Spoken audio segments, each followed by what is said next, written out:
여러분 안녕하십니까, 박영환입니다. 한 주간 있었던 정치권 이슈를 다뤄보는 국민마수 시작하겠습니다. 이재명 대통령이 이른바 3대 특검을 지명하면서 이 사정 국면이 본격화될 것 같습니다. 이런 가운데 이 대통령이 검찰개혁 적임자라며 임명한 민정수석이 재산 관련 의혹으로 사퇴했습니다. 여러 논란이 불거지고 있는데요. 마수 두 분과 이야기 나눠보도록 하겠습니다. 먼저 국민의힘 윤희석 전 대변인 나오셨습니다. 자, 이제 여당이 되셨네요, 김한규 의원님. 네, 여당 의원 김한규입니다. 소감이 어떻습니까? 뭐 아직 별로 그렇게 감이 없고요. 이제 인사청문회를 하면서 저희 당 출신 총리랑 장관들 청문회장에서 보게 되면 그때 여당이 됐다라고 생각이 될 것 같습니다. 네. 자, 그러면 바로 첫 번째 주제로 넘어갑니다.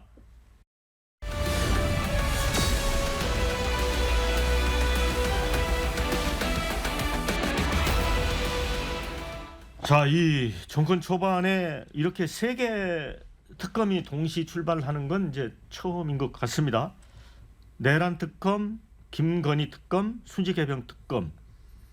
뭐 이제 김건희 특검이나 순직해병 특검에 대해서는 폭넓게 이제 공감대도 형성이 돼 있고, 그런데 또 내란 특검 관련해서는 국민의힘 입장에서는 굉장히 좀 두렵습니까? 충분히 그럴 수가 있죠.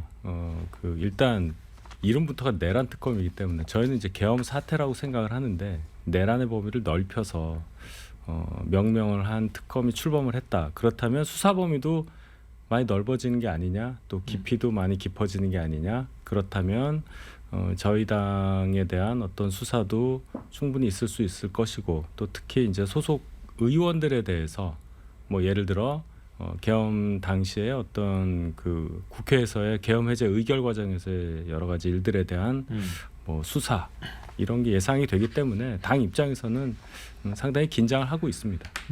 근데 이제 대통령이 이제 내란 특검에는 조은석 전 감사원장 직무대행, 또 김건희 특검에는 민중기 전 서울중앙지법원장 등을 임명을 했습니다.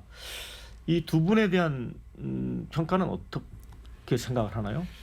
일단 조은석 특검에 대해서는 일단 민주당 쪽에서 평이 상당히 좋더라고요. 굉장히 그 논리가 있는 그런 분이다. 뭐 특검이니까 웬만한 분을 지명하지는 않았을 거 아니에요. 굉장히 뭐 수사를 잘하시는 분이라고 다들 말씀을 하시니 저희가 준비를 잘 해야 되겠죠. 예. 아니 뭐 저희가 준비하실 건 없죠. 저희가 수사에 대해서 준비를 잘 해야죠. 수사 대상자는 아주 예외적일 것 같고, 정치권에서 말씀하신 대로 정말 저희가 의심을 하는 대로 윤석열 전 대통령이 계엄 해제 요구를 하는 국회 의결을 방해하려고 할 때 국민의힘의 일부 의원들이 그거에 관여해서 같이 소속 의원들의 표결 참여를 방해했다든지 이런 사실이 확인돼야 뭐 그런 사실에 대한 수사가 있을 수도 있는 건데요. 그거는 뭐 제가 생각했을 때 대통령하고 통화했다고 나오시는 분들도 한 두어 분밖에 없잖아요. 또 통화했다고 해서 반드시 그런 얘기가 있었다라고 할 수 없기 때문에 국민의힘에서 뭐 걱정하실 필요는 없고, 대변인님은 전혀 관여가 없으시고. 저는 상관이 없는데, 예. 이재명 대통령께서 후보 시절에 네. 뭐 방송에 출연하셔서 네. 그 말씀을 하시더라고요. 국회에서 그 당일에. 근데 만약에 정말 그런 분이 있었다고 하면 국민의힘에서도 다수 의원들은 문제라고 생각하고 공감하지 않았을 것 같아요. 그런 사정도 제가 판단하기로는 대부분 몰랐던 것 같고, 국민의힘 의원들은 정말 그런 분이 계셨다라고 하면 그 부분은 수사를 받는 게 저는 마땅하다고 생각하고, 그게 오히려 국민의힘 일반 다수의 의원들의 누명을 피할 수 있는 부분인 것 같고, 조은석 특검은 정통 검찰 출신 아닙니까? 윤석열 전 대통령과 검찰총장 뭐 경쟁했던 이제 정통 검사기 때문에 저도 사실은 개인적으로는 전혀 모르는 분이고, 저희가 무슨 통제할 수 있거나 그런 캐릭터는 아니신 것 같아요. 대가 좀 세신 분인 것 같아서 제가 생각할 때 단기간 내에 이제 저희가 6개월 내 수사가 마무리되어야 된다라는 목표를 갖고 있기 때문에 특검이 아무래도 수사 경험이 많은 분이 하는 게 맞다라고 생각하고 일부에서는 아니 검사 출신한테 이걸 맡기면 되냐라고 하지만 이 세 개의 특검이 한 분은 검사 출신, 한 분은 법원장 출신, 한 분은 군검찰 출신이라서 나름 어떤 분들이 더 특검의 역할을 잘하는지 국민들이 한번 평가해 볼 수 있는 기회도 되는 것 같고 저는 하여튼 바라는 바는 조속하게 정리가 돼야 정치권에서도 이게 뭐 사정이다, 사정 국면이다라는 얘기가 안 나오지 않을까라는 생각이 듭니다. 그런데 일설에는 국민의힘 뭐 의원들이나 보좌관 이런 분들이 전화기도 뭐 바꾸고 또 전화번호까지 바꿨다는 얘기도 있던데 사실입니까? 예, 제가 알고 있는 의원분들이 전화번호 바뀌었다고 그 자동 문자가 이렇게 오더라고요. 근데 전화번호를 바꾸면 혹시 관련이 있을 때 연락이 안 되게끔 그렇게 하는 거예요? 왜 그렇죠? 전화번호 바뀌었다는 거는 일단 그냥 모든 거 전화기도 바꾸고 바꾸는 김에 그냥 다 바꾸는 거. 그 이전에 어떤 기록들을 다 지우고 싶은 욕망 아니겠습니까?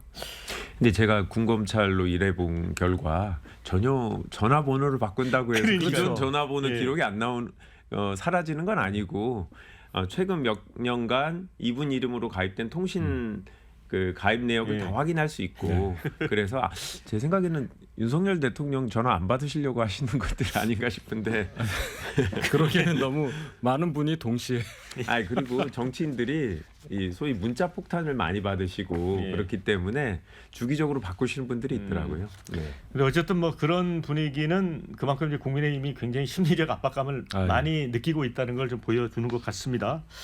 자, 이제 이재명 대통령이 이제 국정수행을 뭐 현장 중심으로 많이 하고 있습니다.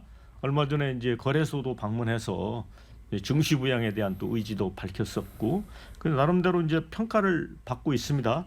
그래서 이제 첫 성적표가 나왔어요. 12일 날 엠브레인 퍼블릭 케이스탯 리서치, 코리아 리서치, 한국 리서치, 네 곳이 지난 9일부터 전날까지 만 18세 이상 1,001명 대상으로 전국 지표조사를 조사를 했더니 국정 운영에 대한 긍정평가가 53%가 나왔습니다. 부정평가는 19%고요. 자, 이거를 보면 윤석열 전 대통령보다는 뭐 잘하고 있음이 한 5% 정도 높습니다. 그런데 이게 생각처럼 높지는 않은 것 같거든요. 왜 그렇다고 보세요? 일단 지금 정치 상황이 예. 좀 많이 갈등 양상이 불거진 가운데 계속 진행되고 있잖아요. 윤 대통령도 그렇고 이재명 대통령도 그렇고 그 갈등 양상에 많이 노출된 분들이 대통령이 되셨기 때문에 과거의 대통령들에 비해서 그 취임 초기에 뭐 기대치라든지 이런 수치를 보니까 굉장히 낮더라고요. 이명박 대통령 같은 경우는 79% 정도의 그 잘할 수 있을 거란 기대치. 이게 보면은 윤 대통령 53 나오고 이재명 대통령 58 정도 나오더라고요. 그만큼 이분들에 대한 이제 기대치가 낮다는 것이 이제 갈등이 그만큼 우리가 갈등에 많이 노출돼 있다 이렇게 봐야 되는데 지금 이 정도 수치면 득표하신 그 수치랑 비교를 해보면 그래도 좀 높잖아요. 한 4% 포인트 정도 높으니까 한 일주일 열흘 사이에 해오신 그 행보에 대해서 국민들이 더 좋은 평가를 한다고 그렇게 봐야 되는 거 아니겠습니까? 정확히 말씀을 드리면 윤석열 전 대통령은 취임 직후 여론조사에서 잘하고 있음이 48%, 이재명 대통령은 53%로 5% 높습니다. 그나마 이제 이재명 대통령이 조금 좋은 부분은 이겁니다. 잘못하고 있음을 물었을 때 윤석열 전 대통령은 29%였거든요. 근데 19%예요. 그러니까 이것도 10%가 낮습니다. 그러니까 이제 한번 행보를 좀 지켜보겠다 이런 것 같아요. 그렇죠. 김문수, 이준석 전 후보를 뽑으신 분들도 국민들이 19%만 부정적으로 보셨다는 건 나머지 한 20% 이상은 그래 한번 기회를 줄게 지켜볼게라고 하신 거죠. 사실 이런 국민들이 더 많아야 된다고 생각해요. 그런데 아까 정확하게 저도 공감하는 부분인데 지난 한 8년 지난 문재인 정부 중반부터 시작해서 정치적 갈등이 엄청나게 심해져서 국민들이 딱 마음을 정해놓고 저쪽 진영 사람은 아무리 잘해도 좋게 평가하지 않는 윤석열 전 대통령에 대해서도 저희 지지층들은 정권 초기부터 기대를 아예 안 했던 분들이 많았던 것 같고 그런 양상이 지금도 계속 유지되고 있는 것 같아요.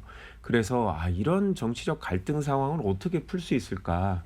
이재명 대통령이 과연 이런 상황에서 지금 53%의 지지율을 과연 더 올릴 수 있을까? 아무리 잘한다고 하더라도 사람들이 마음을 쉽게 바꿔줄까라는 걱정이 있을 것 같고요.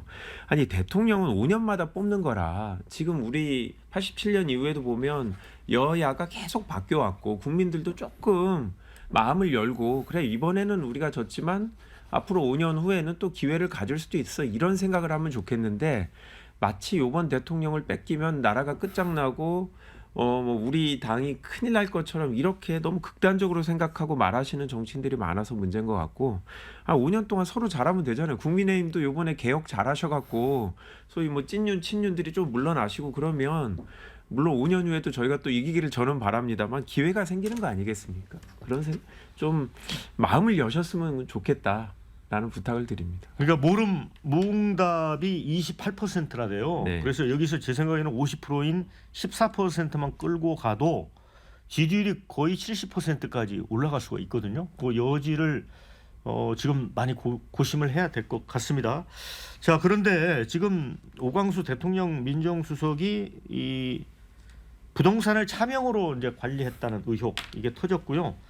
또 이제 추가로 검사 시절의 지명으로 차명 대출까지 이것도 뭐 10억 원이 넘는 돈이에요. 결국은 이제 며칠 버티다 이제 스스로 물러나긴 했습니다. 자, 이 부분은 어떻게 보세요? 일단 이제 정권 초기에 인사를 하다 보면 의뢰 이런 문제가 발생을 해서 뭐 버티니 안 버티니 하다 결국 이제 못 버티는 경우가 많죠.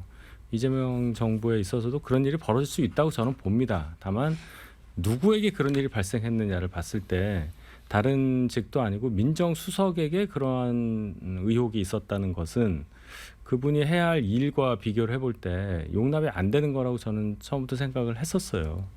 예를 들어서 그분과 아주 유사한 어떤 의혹을 갖고 있는 그분이 인사검증 대상으로 들어왔을 때 그럼 이 민정수석이 어떤 판단을 할 것이냐.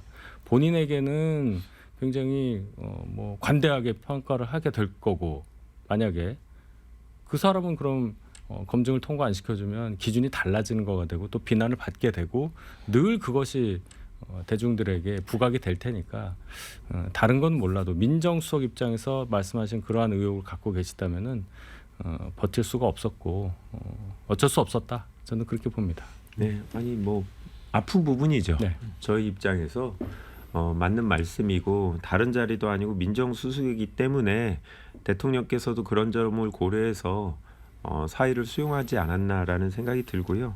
아무래도 인사검증을 하기엔 충분한 시간이 없었을 거다라고 생각하고 이 차명이기 때문에 본인의 부동산 내역으로 나오지 않는 부분입니다. 제3자의 명의로 해놨고 그래서 아마 검증 과정에서 제대로 확인하기 어려웠다라고 생각이 들고 이 부분이 18년 전, 17년 전 일이라 지금으로 공소시효는 지났습니다만 형사처벌 대상도 될 수 있는 일이긴 합니다. 부동산 실명법 위반이라든지 이게 공소시효가 7년이라 이제 지난 일들인데요. 그런 점에서 아쉽지만 대통령께서 잘 판단하셨고 다음 민정수석은 민정수석의 중요한 자리임을 고려할 때 지금 강요라든지 청와대 인사들 인사 검증해야 돼서 되게 중요한 상황인데 빈자리가 좀 아쉽긴 하지만 그래도 조금 더 검증을 해갖고 국민들이 의혹을 불안해하지 않을 부분으로 민정수석을 임명했으면 좋겠다라는 생각입니다. 자, 근데 그 어쨌든 또 이재명 대통령이 이 이제 논란 불거진 이후에 국민추천제로 뭐 장차관 추천을 받겠다 이렇게 해서 여러 이제 논란이 나오고 있습니다. 이제 인기 투표 논란도 있지만 지금 추천한 사람 중에 이국종 그분 같은 경우는 이제 보건복지부 장관에 지금 국군 대전병원장이잖아요. 그 다음에 뭐 김어준 방통위원장, 이준석 여가부 장관, 뭐 시진핑 국방장관, 뭐 약간 좀 좋은 추천도 있어 보이지만 약간 희화화되는 측면도 있어서 이 논란은 어떻게 보세요? 취지는 공감합니다. 문재인 정부에서도 이런 시도를 했었던 적이 있고 국민들에게 추천을 받아서 인재를 널리 등용한다. 그건 뭐 과거부터 있었던 역사에도 남은 얘기인데 과연 지금 인사 업무를 하고 있는 분들이 국민께서 추천하지 않으면 모를 만한 그런 정도의 정보력과 능력밖에 없느냐. 그렇지는 않을 거란 말이죠. 국민들이 추천하지 않으면 내가 이 사람은 발굴 못했을 거다 하면 정말 능력이 없는 거예요. 지금 이 시대에서 기준으로 보면. 그럼 어떠한 목적이 있다고 저는 봅니다. 국민 주권 정부라고 명명을 했잖아요. 이재명 정부가. 그래서 아마 국민을 좀 앞세우는 그런 행보를 하기 위해서 뭔가 이런 것을 기획을 했다고는 보는데 이제 부작용이 더 많이 도드라질 수밖에 없는 거죠. 뭐 국민들이 지금 말씀하신 그런 류의 어떤 추천할 수 있다고 봅니다. 근데 제가 조금 더 문제라고 보는 것은 특정한 어떤 사람들을 묶어서 뭔가 동원을 해서 본인이 추천하게 만드는 현상이 나온다. 특히 여권 내에 어떤 뭐 특정 의원들 이름이 막 나와요. 본인을 뭘로 추천해 달라는 거죠. 그런 것들이 부작용이 될 것이고 그런 것까지 생각을 했다면 이것을 설계함에 있어서 조금 더 정교하게 했어야 되지 않느냐 그런 생각은 듭니다. 뉴스에도 다 나왔는데 대통령도 아시지 않을까요? 그러니까 누가 이제 지지자나 주변 사람들 동원해서 본인 추천해달라고 하는 사람들한텐 페널티를 주시지 않을까라는 생각도 들고. 근데 제가 정치권에 있어 보면 정치권에 적극적으로 나서는 관료나 교수들이 있어요. 그러니까 본인을 막 부각시키고 그러다 보면 그런 분들이 눈에 잘 보이고 그런 분들에 대해서 평소에 머릿속에 많이 인지하다 보니까 이런 자리에 추천할 때 아무래도 생각의 틀이 제한되는 면이 있는 것 같아요. 근데 실제로 되게 유능한 분들이 본인은 나서지 않고 공직할 생각이 없고 그래서 안 알려진 분들도 있을 수 있을 것 같고 물론 이제 그런 분들까지도 다 파악하면 좋지만 평소에 현실적으로 이게 쉽지는 않은 것 같아요. 그리고 대변인님이 말씀하신 대로 국민주권 정부를 지향하는 입장에서 추천을 받는 건 좋고 그렇다고 해서 인기 투표가 돼서는 안 되죠. 예를 들어서 100만 명의 지지를 받았다라고 해서 그분을 무조건 장관으로 임명하고 그거는 절대 안 된다라고 생각이 들고요. 그리고 또 한 가지 지난 정부에서는 총리가 정식적으로 취임하기 전에도 비공식적으로 전 정권의 총리한테 부탁해서 이런 내각 후보자들을 추천해달라고 요청을 했는데 어쩌면 그게 필요한 부분도 있어요. 현실적으로. 그런데 이번에는 그렇게 하지 않고 김민석 총리 후보가 지명자가 인청을 거쳐서 국회 동의를 받으면 그때 공식적으로 임명을 하겠다, 추천을 하겠다라는 거거든요. 그러다 보니까 한 20일 정도 시간이 남아서 그 기간 내 혹시 놓치고 있는 중요한 좋은 인물이 있는지 추천을 받는 건 의미가 있을 것 같다라고 생각되고 사실 지난 정부에도 인사혁신처의 국민추천제도는 계속 있었습니다. 과연 그런데 뭐 제대로 얼마나 활용되는지 모르겠는데 저는 뭐 제 거를 추천 안 했으니까 모든 정치인들이 다 그렇게 이제 부정한 방법으로 사용하지는 않으니까 좀 지켜보시죠. 좋은 분이 추천됐기를 기대해 봅니다. 네, 그러면은 이제 두 번째 주제로 가도록 하겠습니다.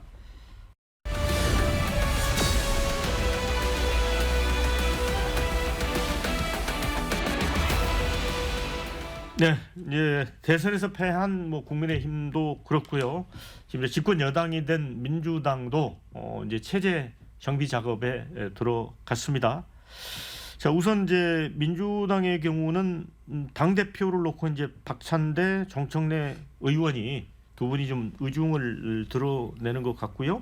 또 원내대표는 이제 김병기, 서영교 의원 두 분이 경쟁을 하고 있는데 어쨌든 이제 원내대표 선거에서 권리당원이 한 20% 정도의 득표를 좌우하는 그런 상황이 돼서 그런 여론이 중요한 것 같습니다.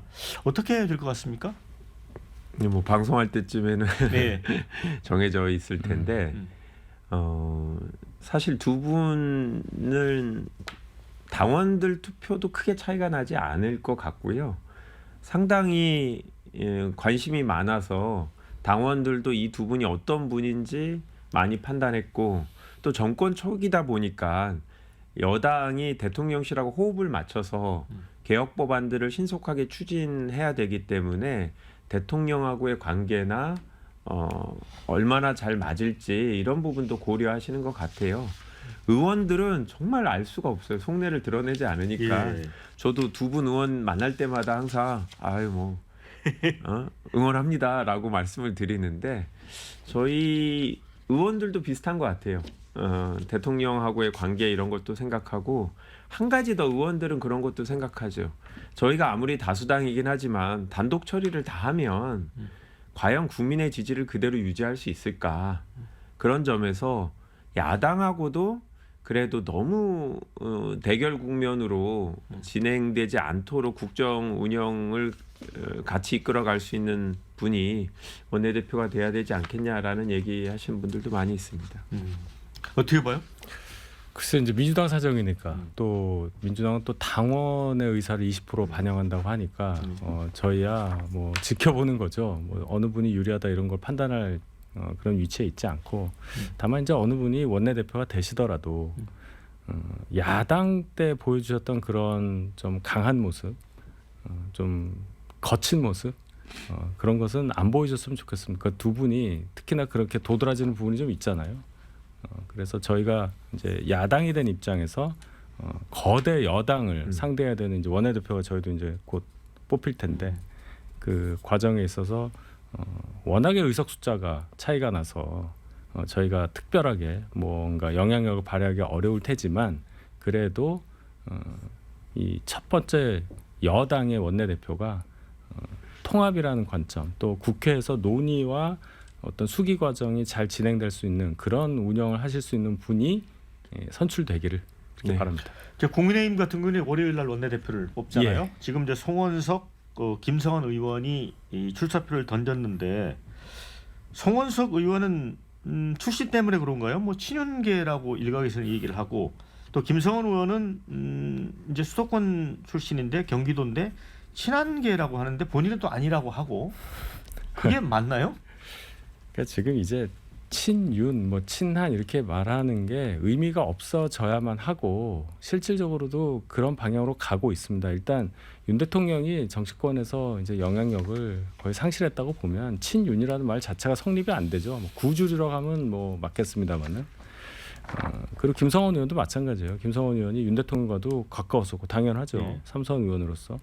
그리고 또 한동훈 전 대표하고도 당연히 소통이 있었고 그러면 당신은 친윤이냐 친하느냐 이러면 말 못합니다. 송원석 의원도 마찬가지고요. 그러니까 결론은 이전까지의 친윤 친한 이런 대립구도하에서 두 사람의 어떤 선거 결과를 예측하는 것은 그렇게 바람직하지 않다.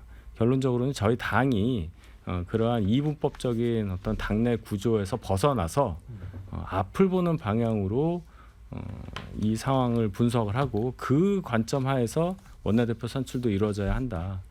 그래서 더 이상 이제 뭐 친윤 친한 이런 단어가 안 나왔으면 하는 바람입니다. 우리 김한규 의원께는 지금 이제 정청래 이제 법사위원장이지만 이제 뭐 당 대표 선거 나가고 그러면 이제 공석이 되는데 국민의힘에서 네. 법사위원장 이제 우리가 가져야 되겠다라고 합니다. 그런데 지금 민주당 내부에서는 그럴 수 없다 이런 입장인 거죠? 네, 그렇죠. 법사위원장이 사실상 모든 법안의 게이트키퍼 역할을 하기 때문에 만약에 정말로 의도적으로 이 정부의 성공을 방해하는 그런 의도를 표시하고자 법사위원장을 가져간다고 하면 모든 법안들이 법사위에서 막히고 결국은 저희가 꼭 필요한 법안은 패스트트랙을 태워야 되는데 그러면 최대 330일까지 걸린다는 거죠. 그런 점에서 법사위원장을 저희가 야당에게 넘기기는 좀 어렵다라는 생각이 들고요. 근데 다만 이 상임위원장을 누가 맡는지에 대해서 국회 법에 정해지지가 않았고 그리고 관행이라는 것도 지금 좀 흐려져서 이 부분에 대해서는 이번 기회에 여야가 한번 좀 진지하게 원칙을 한번 논의해 보는 게 좋지 않을까라는 생각이 들고요. 그렇다고 해서 저희가 보통 여당이 경제 관련 상임위를 다 갖게 되는데 지금 정무위, 산중위 이런 부분들을 다 국민의힘 의원이 위원장을 하고 있는데 그렇다고 이것도 가져오고 법사위원장도 유지하고 이거는 또 너무 또 욕심꾸러기처럼 보이기 때문에 그런 부분에 대해서는 양당의 원내대표가 새로 임명이 되면 취임이 되면 한번 논의를 한번 해보시는 게 좋지 않을까. 네. 논의해서 합의할 수 있는 게 가장 좋은 거잖아요. 뭐 정하는 것도 애매합니다. 네. 의석 분포가 어떻게 될지 모르니까. 다만 민주당에서 법사위원장을 22대 국회 처음에 원구성 협상할 때 가져갔던 논리가 있잖아요. 이건 야당이 가져가야 된다. 그럼 그 논리는 어디에 간 거냐? 지금 법사위원장 이제 사퇴를 하셨지만 정청래 전 법사위원장 같은 경우는 저희 당의 그런 반응에 대해서 주진우 의원이 법사위원장 우리한테 줘야 한다. 그 반응에 대해서 굉장히 조롱조로 반응을 했단 말이에요. 그런 겁니다. 그런 거. 국회 4선 의원이고 법사위원장이고 당대표 나가신다는 분 아니에요. 그런 영향력 있는 여당의 정치인이 야당의 그러한 반응에 대해서 조롱밖에 할 수 없는 거냐. 논리는 어디로 가고 그런 식의 대결 정치를 조장하는 행위가 맞는 거냐. 거기에 대해서 저희가 얘기를 하는 거예요. 얘기할 수 있는 분위기를 네. 만들어 주시면 저희도 논리를 갖고 상임위원장 배분에 대해서 충실하게 임하겠습니다. 네. 자, 그런데 이제 국민의힘에 대한 위헌정당 해산 심판이 이루어져야 된다는 주장이 더불어민주당에서 공개적으로 분출이 됐습니다. 김현정 의원 같은 경우 그런 얘기를 했고요. 또 이미 3월에 정당법 개정안을 발의한 박홍근 의원도 SNS에 지금 국민의힘이 탄핵 반대 당론을 무효하겠다는 이제 비대위원장의 그런 제안이 있었는데 거기에 이제 당내 이제 반대하고 하니까 이 부분을 민심을 등지고 스스로 해산의 법정으로 달려가는 꼴로 볼 수밖에 없다라고 하면서 불을 붙였습니다. 이게 김한규 의원님 정말 그럴 생각이 있으신 거예요? 일단 요건에 맞아야 되는데 네. 현재로서는 사실관계 확인이 안 됐죠. 네. 특검 결과 과연 국민의힘의 상당수 의원들이 대통령의 친위 쿠데타, 불법적인 비상계엄을 옹호하고 방조했다. 이런 점이 확인된다면 그 부분은 당연히 정당 해산 절차가 필요하다라고 생각되고요. 법적으로는 헌법상 이 정당의 목적이나 활동이 헌법적 민주적 기본 질서에 위배돼야 되는데 단순히 구성원 한 명이 법을 위반했다고 해서 여기에 해당되는 건 아니고요. 이 한 명을 처벌한다고 해도 이 정당의 활동이 헌법에 위반할 거라는 위험성이 남아있다라면 정당 해산이 필요하다는 게 지난번 헌재 결정 냅니다. 그래서 정말 내란 특검을 통해서 단순히 당시 뭐 대통령과 가까운 몇 명 의원이 아니라 많은 수의 의원들이 여전히 목적 달성을 위해서는 불법적인 수단을 취하는 것도 용인할 수 있다라고 생각하고 그런 태도가 앞으로도 반복될 것 같다라는 상황이라면 그러면 정당 해산이 필요하죠. 그래서 저희는 특검 결과를 지켜보고 해야 된다라는 게 다수의 의원들의 생각입니다.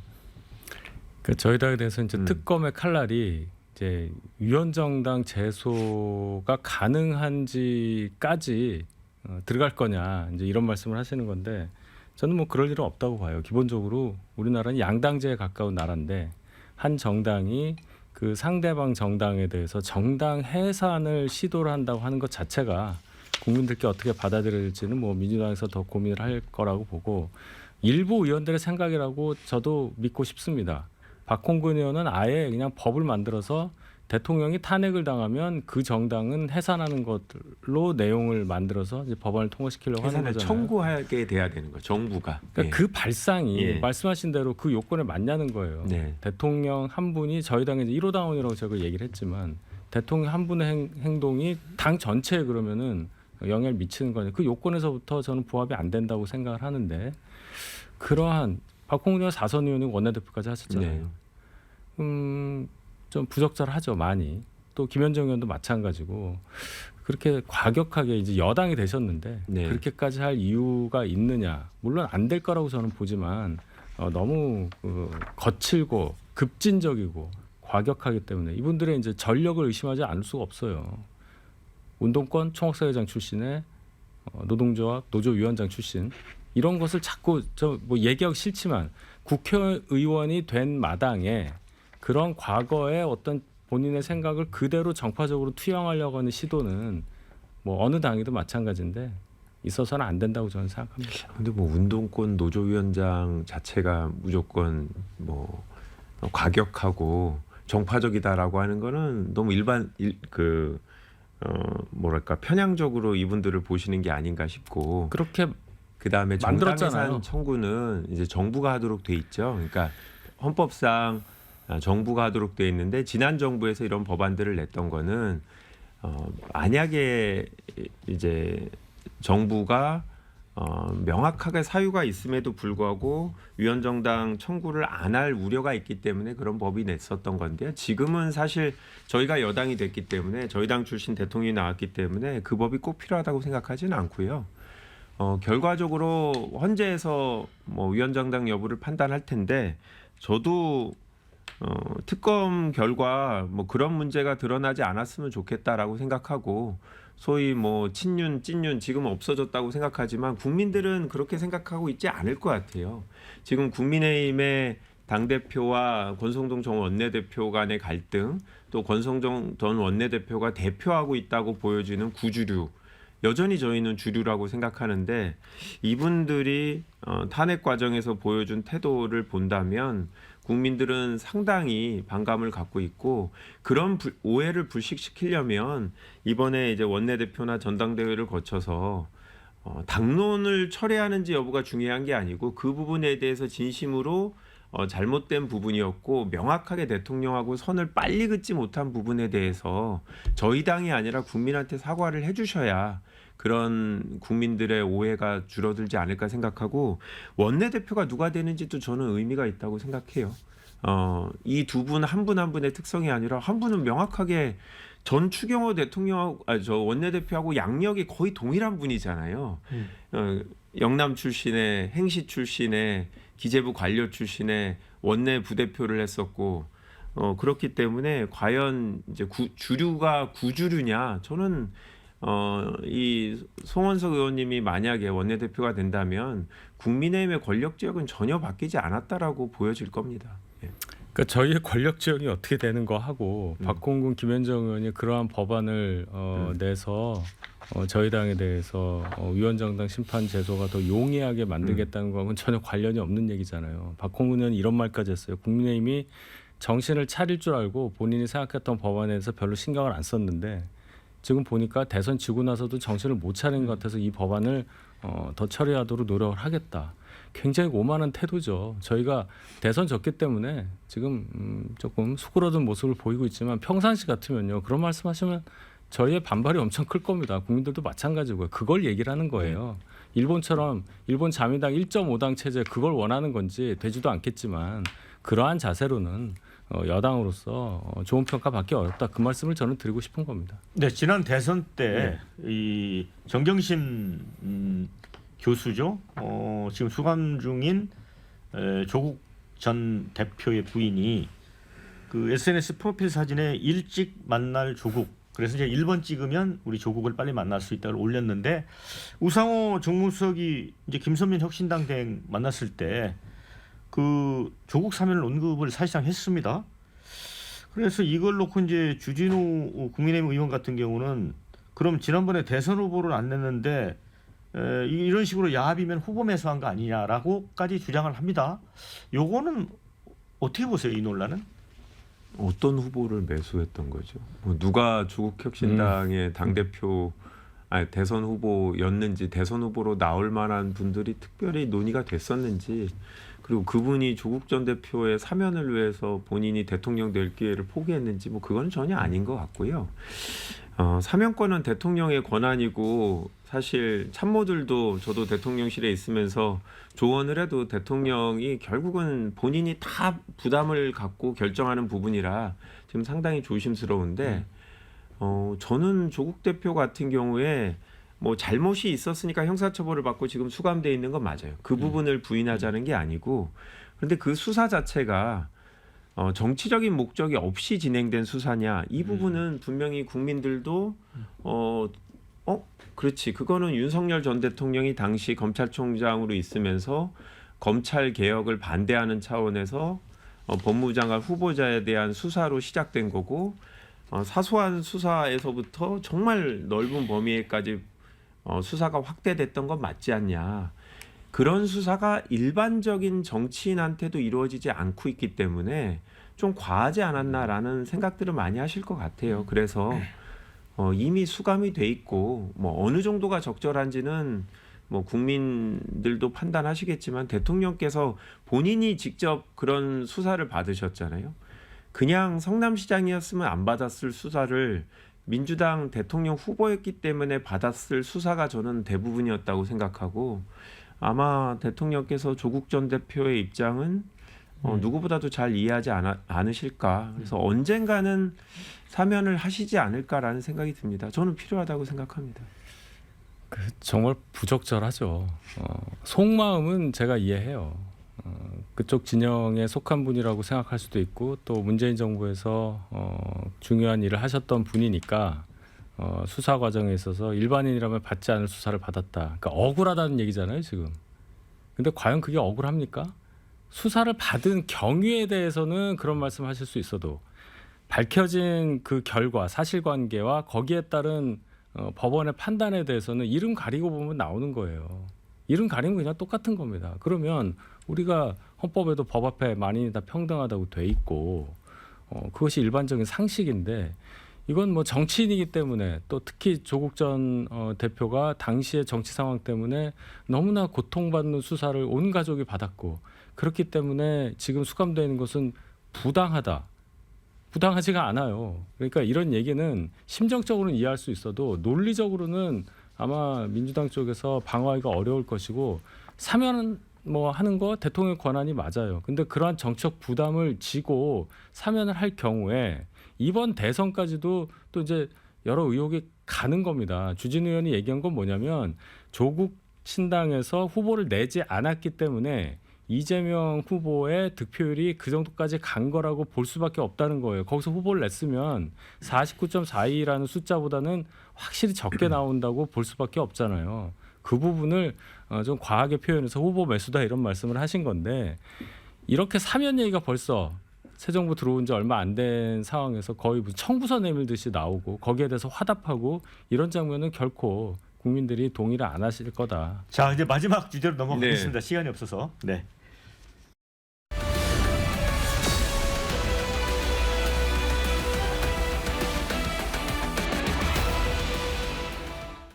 자, 이제 이재명 대통령 행보 가운데 좀 실용적인 면모를 엿볼 수 있는 게 외교하고 남북 관계인 것 같습니다. 우선 이제 외교를 보면 G7 정상회의 이제 참석하기로 했고요. 그다음에 이제 24일, 25일 날 나토 정상회의도 열리는데 이 나토 회의는 이제 G7과는 달리 그게 이제 경제나 이런 데 초점이 맞춰져 있다면 서방 진영의 이제 안보 관련이기 때문에 사실은 중국과 러시아의 상황도 좀 살펴야 되는 입장에서는 고민스러운 거거든요. 근데 최근에 이제 보도를 보면 나토 회의도 참석하는 쪽으로 대통령의 마음이 움직이고 있다 이런 보도도 있었어요. 김한규 의원님. 네. 어떻게 보세요? 저는 참석하는 게 맞다라고 생각하고요. 참석 안 할 명분이 없잖아요. 초청을 했는데 당신네들과 함께 할 수 없다. 중국하고 러시아가 더 중요하기 때문에 서방 국가, 서구 국가하고는 같이 못하겠다 말할 수가 없는 거 아닙니까? 그리고 지금 무엇보다 12월 3일 이후 대한민국 외교가 사실상 6개월 동안 중단됐잖아요. 정상 외교가 안 됐던 거고 빨리 전 세계에 대한민국이 대통령을 새로 뽑고 과거로 복귀했다. 대한민국이 외교 무대에 복귀를 했다라는 걸 보여줄 필요는 있다라고 생각하고요. 둘 다 저희가 초청을 받았잖아요. 그거는 초청받았다는 것 자체가 대한민국의 위상하고 관련된 부분이라 지금 임기 초기라 준비할 시간이 부족했고 국내에 다른 문제가 많은 것도 맞지만 이게 단순히 외교가 아니라 다 우리나라의 경제하고 민생하고도 관련됐잖아요. 우리나라가 경제적으로 외국하고의 관계가 제대로 유지되려면 전국이 안정돼 있다라는 걸 세계에 보여야 우리나라에 대한 투자나 국제 거래도 계속될 수 있는 거라 저는 가는 게 맞다라고 생각하고요.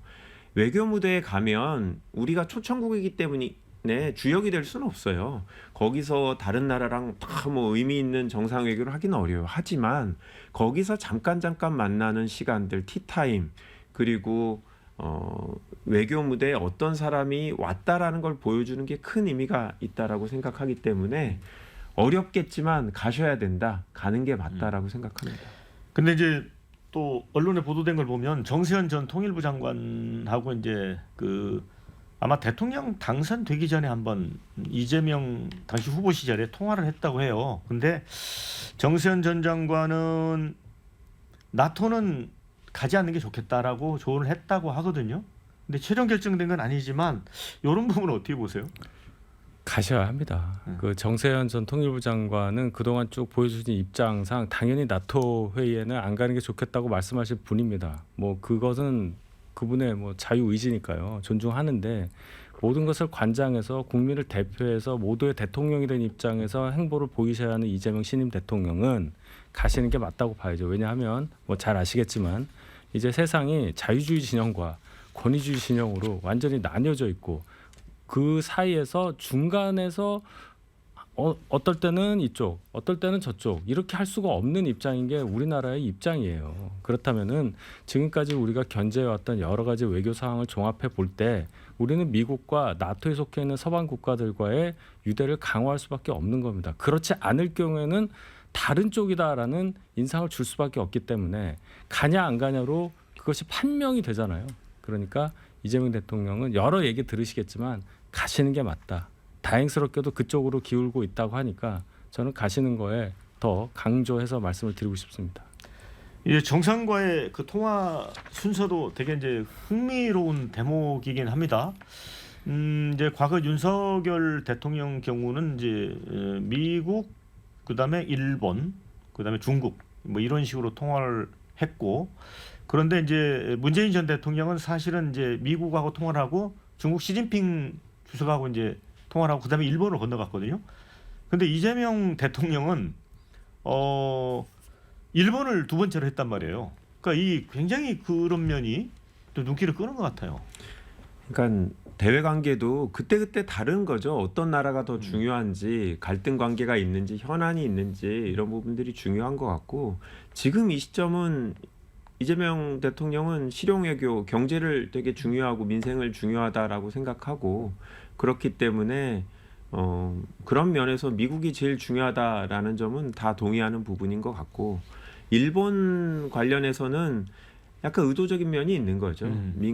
민주당 정부는 일본과의 관계를 악화시킬 거다라는 우려가 있기 때문에 그렇지 않다라는 점을 보여주는 면에서 일본을 먼저 선택하지 않았나 싶고, 현실적으로는 중국의 영향력이 훨씬 더 크죠. 경제 규모로 치면 미국 다음에는 중국이라 일본은 안타깝지만 예전과 같은 영화가 있는 나라는 아니죠. 근데 저희가 가장 가까운 나라고 사람들이 불안해하기 때문에 그런 우려를 불식시키기 위해서 좀 의도적인 선택을 한 게 아닌가, 정무적으로 그런 판단하고 있습니다.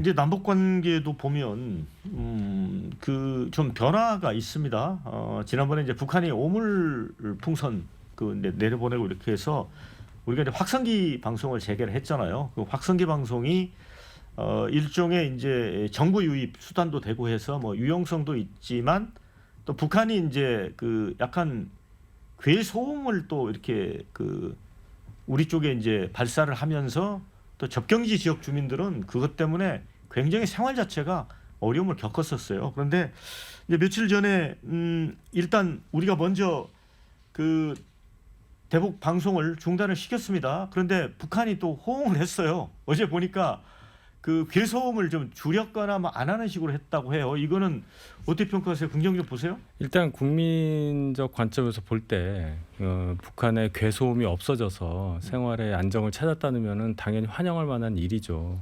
그런 식으로 긴장이 완화되는 그 방향에 대해서는 반대할 사람은 없을 겁니다.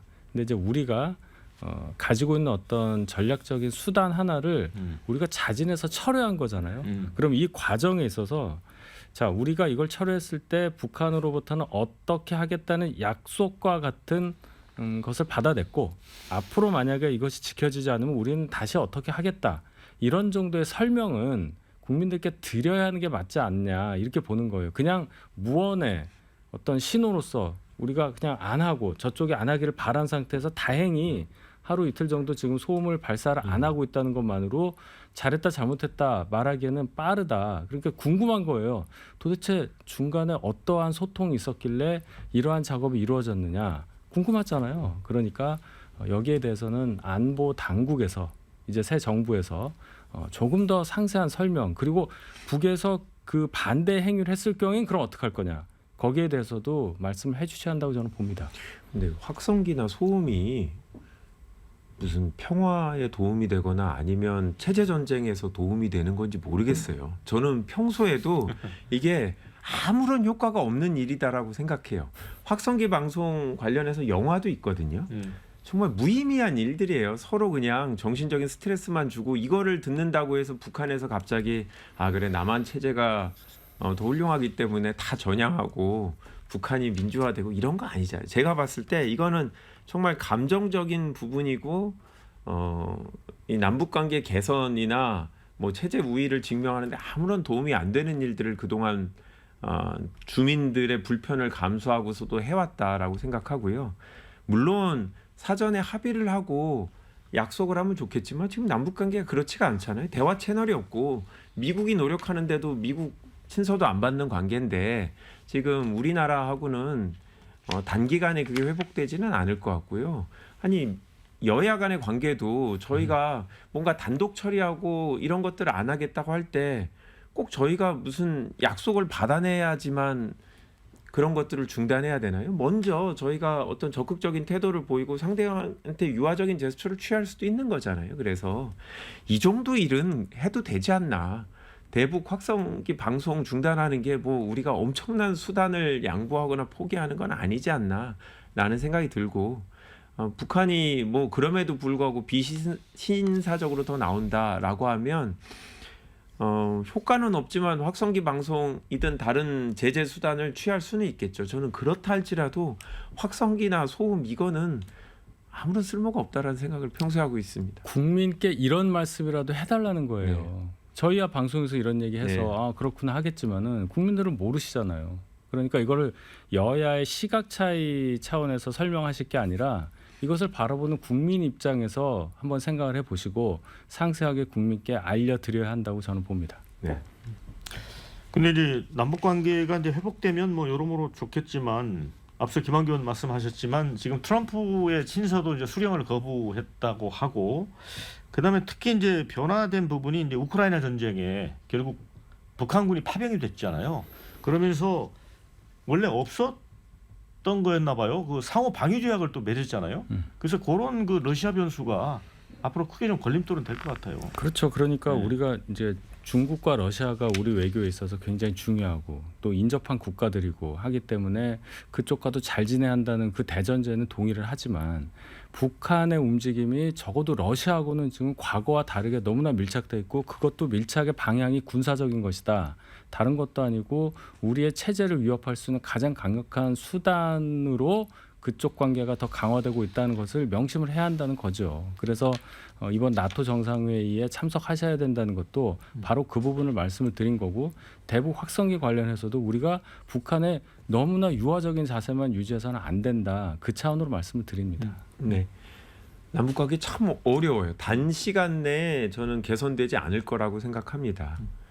상당 기간 문재인 정부에서도 일관된 자세로 유화적인 제스처를 취해서 한 6개월 이상 걸려서 그나마 조금씩 진전했던 것 같고요. 안타깝지만 또 우리가 독자적으로 노력한다고 해서 해결될 부분도 아니에요. 미국하고 저희가 코드를 맞춰야 되고, 결국은 북한에 대한 경제 제재라든지 이런 부분들은 다 미국의 의사결정권이라서 현실을 무시할 수 없다. 그래서 트럼프 대통령을 포함해서 미국 정계하고 외교라인하고 충분히 협의를 해야 되는데, 결국 뭐 전쟁을 할 게 아니면 그렇다고 지금 단기간에 통일이 될 것도 아니고 지속적으로 조금씩 나아질 수밖에 없는 거고, 당분간은 지루하지만 유화적인 제스처를 좀 일관되게 취할 필요가 있고, 제가 봤을 때 아직 우리 정부의 대북 방침이 확고하게 안 정해진 것 같아요. 왜냐하면 장관도 임명되지 않았고 국정원장도 아직 인사청문회를 거치지 않았잖아요. 그러다 보니까 지금 안보실장만 있는 상황이라 인선이 다 갖춰지면 당내에서도 한번 또 그리고 정부 내에서도 당정 협의를 통해서 우리 정부의 향후 대북 방침을 좀 일관되게 정하고 원하시는 대로 국민들한테 설명도 하고 네, 동의를 구하는 절차를 거치는 예. 게 맞다고 생각합니다. 이제 마무리해야 될 것 같아서요. 강조하고 싶으신 말씀 있으시면 40초씩 시간을 드리겠습니다. 윤희석 대변인. 예, 이제 새 정부가 출범했는데요. 대선을 치열하게 치렀지만은 어쨌든 대통령이 뽑히셨고 그 대통령은 이제 어느 한 정파의 대통령이 아니고 모두의 대통령입니다. 말씀하셨듯이.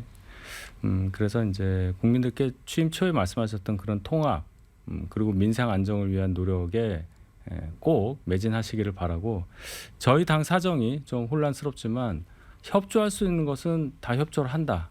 그런데 과거의 야당 시절처럼 거칠고 이렇게 너무 일방적인 그러한 국회 운영만큼은 지양해 주시기를 그런 말씀을 꼭 드립니다. 네, 김한규 의원님.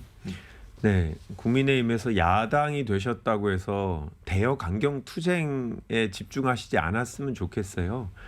국민들께서 무조건적인 싸움을 하는 것을 그렇게 좋게 봐주시질 않기 때문에 정권 초기니만큼 서로 양보하고 지난 3년 동안 여야 어느 정치인이든 행복하진 않았을 거라고 생각해요. 성과를 내면서 서로 간에 경쟁을 하는 그런 긍정적인 방향으로 정치권이 바뀌었으면 좋겠다라는 바람 갖고 있습니다. 네, 자, 두 분 수고 많으셨고요. 함께해 주신 여러분께 감사의 말씀 드립니다. 저는 다음 주에 다시 찾아옵니다. 자, 수고하셨습니다. 감사합니다.